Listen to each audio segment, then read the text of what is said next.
बिल्कुल, ज़रा कुछ एक दफ़ा किसी साल रमज़ान का कोई ढंग सा प्ले तो लिख दें।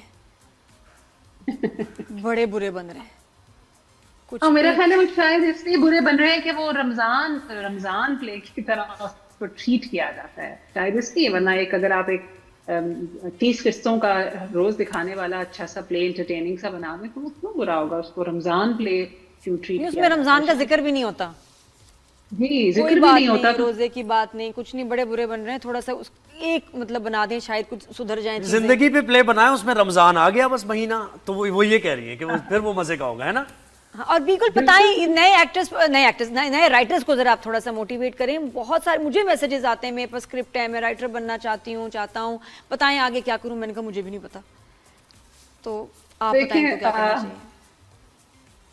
मुझे जब मेरे पास स्क्रिप्ट थी तो मुझे भी कुछ नहीं मुझे पता भी था। कुछ सही बात है। आपकी जो लेकिन स्टेटमेंट्स रही मैंने है, भी आप ये कहने वाली थी, मुझे पता है कि मुझे भी कुछ नहीं पता, नादिया। कैसे? कैसे होता है, क्या करें। देखिए जी, मैंने तो जब शुरू किया था तो हम टीवी ये करता था, टेलीफिल्म फेस्टिवल करता था। जी जी। और मैंने एक टेलीफिल्म, मेरी पहली स्क्रिप्ट ही थी टेलीफिल्म एक जो थी वो मैंने लिखी। अब मैंने तब सोचा भाई ये कहाँ जाएगी, ये कैसे भेजूं, मैं किसको भेजूं? मुझे तो, मैं तो जानती नहीं ना, मेरा कोई आगे पीछे खानदान नहीं इस इंडस्ट्री से किसी का वास्ता है।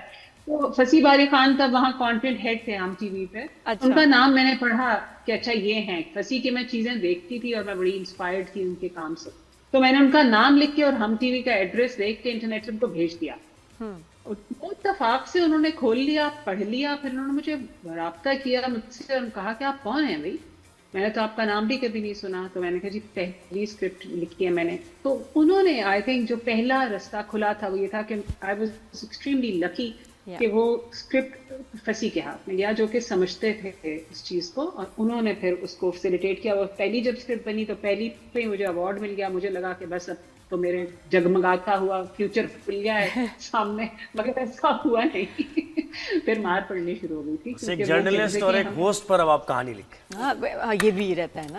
अच्छा, आपके फेवरेट मुझे परफॉर्मेंस बताएं, एक्टर्स बताएं जो चाहे एक और पाकीज़ा की बात हो या जनरली आप दो मेल एक्टर्स में, फीमेल एक्ट्रेसेस में।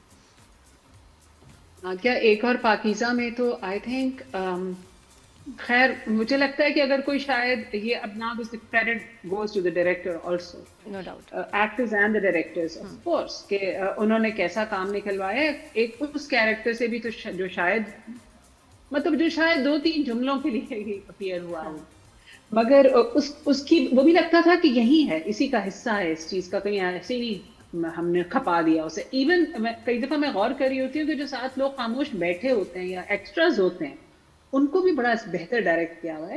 हाँ तो बिल्कुल। एक्टर्स ने तो सबने कमाल का काम किया, I think phenomenal.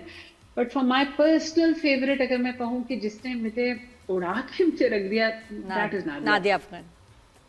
Same I same think here. She, देखिए बिल्कुल, ये लोग बड़े अभी कंफ्यूजन का शिकार हैं कि आपने क्या ये कह दिया है। बार बार ये सवालात आ रहे हैं, मुझ तक भी पहुंच रहे हैं कि आप टीवी के लिए नहीं लिखेंगी हैं? या जी, लिखेंगे। मैं क्लियर करना चाहती हूँ कि ये एक डिजिटल प्लेटफॉर्म है जिसको लीड करेंगे काशिफ निसार, और ये बाकायदा लॉन्च होगा तो पता चल जाएगा सबको कि अब हो गया है लॉन्च। तो there will be a proper launch, a proper announcement कि इसको हम स्टार्ट करने जा रहे हैं, जिसमें किसी के लिए भी कोई एक्सक्लूसिविटी का भी वो नहीं है क्लॉज कि जी आप एक्सक्लूसिव बस अब यही करेंगे। नहीं, आप टीवी के लिए लिखना चाहते हैं लिखिए, आप फिल्म लिखना चाहते हैं, दुनिया भर में जहां काम करना चाहते हैं वो भी करें और ये भी करें।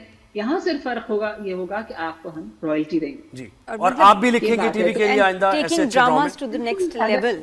अगर मुझे जी अगर मुझे ऑप्शन मिलेगी, जिस तरह अब मिली है ये कश फाउंडेशन वाला एक प्रोजेक्ट था जहाँ मुझे फ्रीडम मिली और मुझे लगा कि बड़ी ये बन सकती है कोई चीज, तो मैं क्यों नहीं लिखूंगी। अच्छा बिल्कुल बिल्कुल, एक लिखूंगी एक ना, एक आदिया सवाल हम भी काम था। करेंगे। एक सवाल था ड्रामे से रिलेटेड, वो ना वो कल हम लोग रिव्यू रिकॉर्ड कर रहे थे, बड़ा चुभ रहा था। मुझे आप ये बताएं कि ये जो समन है, ये जो अपना हस्बैंड जुबैर है, उसके साथ सेटलमेंट की भी बात कर सकती थी, वो डायरेक्ट उसके ऊपर केस क्यों कर रही है? और वो भी 420 वाला फला फला फला। शी कुड मतलब बीइंग हस्बैंड एंड वाइफ, वो कहती कि भाई तुमने ज्यादती की है, इसको कॉम्पनसेशन दो। अच्छा, thank you for asking this question. ये बड़ा जरूरी सवाल है नादिया, एंड आपकी इंटेलिजेंस है कि आपने पूछ लिया, क्योंकि देखिए बहुत सारी बहुत सारी चीजें जो हैं वो अंडर द करंट हैं एक और पाकिज़ा में, यानी सटल तरीके से नीचे नीचे नीचे वो बह रही हैं।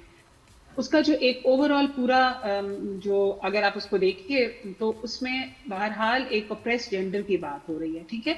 तो एक पेट्रियार्कल सिस्टम है जो सदियों से सेटल्ड है, जिसका बेनिफिशियरी मर्द है। सही। अब अगर आप सिर्फ, मैं आपके जवाब में अगर सिर्फ ये कहूँ कि आप फ्लिप कीजिए जुबैर की स्टोरी को कि अगर नूर भरी निकाह के बारात वहां से भाग जाती जैसे जुबैर भाग, क्या भाग सकती थी? मेरा ख्याल है जिंदा तो शायद वो अपनी गली तक भी ना पहुंच पाती। सही। क्या वो चलिए निकल गई, शहर पहुंच गई, पढ़ पाती, अपना फ्यूचर बना पाती जैसे जुबैर ने बना लिया था? नहीं बना पाती। तो मैं आपसे सिर्फ ये कहना चाहती हूँ कि आप ये देखिए कि इसी जिंदगी, इसी मुआशरे में एक औरत और मर्द की जिंदगी को जब आप पैरेलल रख के देखते हैं तो उसका बेनिफिशियरी बहरहाल एक मर्द है, औरत नहीं है। औरत हर हाल में मार खाती है। तो मुझे लगता है कि एक ऐसी औरत जिसकी पूरी जिंदगी इसलिए बर्बाद हुई है कि दो मर्दों ने उससे फायदा उठाया। एक उसके ससुर थे जो कि ऑफकोर्स ग्रीडी थे, और ये बहुत होता है, आम बात होती है कि जायदाद के लिए आप उस लड़की को रिटेन करना चाहते हैं। एक भाई चलो नहीं है, दूसरे भाई से कर दो, बेवा हो जाती हैं, सब कुछ हो जाती है, जाने नहीं देते हैं क्योंकि जमीन नहीं जानी। इसी तरह जुबैर पर भी मैं ये कहना चाहती हूँ कि वो बहुत एम्बिशियस आदमी था। उस अपने एम्बिशन में एनवायरमेंट्स उसके लिए बड़े कंड्यूसिव थे, वो तो निकल गया, उसके पास चॉइस थी, निकला। ना किसी ने गोली मारी, ना किसी ने कुछ कहा, ना कोई ऑनर पे वो कत्ल हो सकता था, वो तो निकल गया, बड़े मजे से उसने अपना काम किया जो किया। आप जो मुझसे सवाल करें कि समन अपने शौहर से ये क्यों नहीं कह सकती थी, मेरा सवाल ये है कि जुबैर अपनी बीवी से ये क्यों नहीं कह सकता कि this is what has happened, I was unaware of it. चलिए आपने पलट के देखा नहीं। अबैंडनमेंट इन मैरिजेस इतना कॉमन फैक्टर है कि आपने शादी की, पलट के खबर नहीं ली, तलाक भेज दी, पलट के खबर नहीं ली। ये कोई तरीका नहीं है, लीगल भी नहीं है, मॉरल भी नहीं है, रिलीजियस भी नहीं है। सही। तो समन उसको सबक सिखाना चाहती है, उसको बदला लेना चाहती है क्या? मेरा ख्याल है कि समन इज ह्यूजली डिसअपॉइंटेड कि एक मर्द ने आके, फिर आप ये भी देखिए कि एक विक्टिम मोड है ना, कांस्टेंट जुबैर का विक्टिम है, मेरा क्या कसूर था, मेरा क्या कसूर था, मैंने कुछ नहीं किया। तो एक डिफेंस मैकेनिज्म, एक विक्टिम मोड है कंप्लीटली। और ये लो, ये तुम संभालो, मैं तुम्हारे पास ले आया हूँ, ये मेरा मसला, तुम हल करो। इसको नैरेटिव बदल के शिफ्ट करके देखें, ये मसला है, मैं लेकर आया हूँ, मैं हल करूंगा, आई विल कॉम्पनसेट जो मेरे बाप ने इसके साथ ज्यादती की। He has not even said it once. Not even once. बिल्कुल। उसने रिस्पॉन्सिबिलिटी ली ही नहीं है। तो ये एक देखिए, एक पढ़ी लिखी जो उसकी बीवी है, उसका रिएक्शन ये बनेगा ना। एंड ऑल्सो वो सिविल सूट करने जा रही है, सिविल सूट में आउट ऑफ कोर्ट सेटलमेंट के 100% चांसेस होते हैं। It's still in his court कि अगर जुबैर ये करना। अच्छा बिल्कुल, मुझे एक एक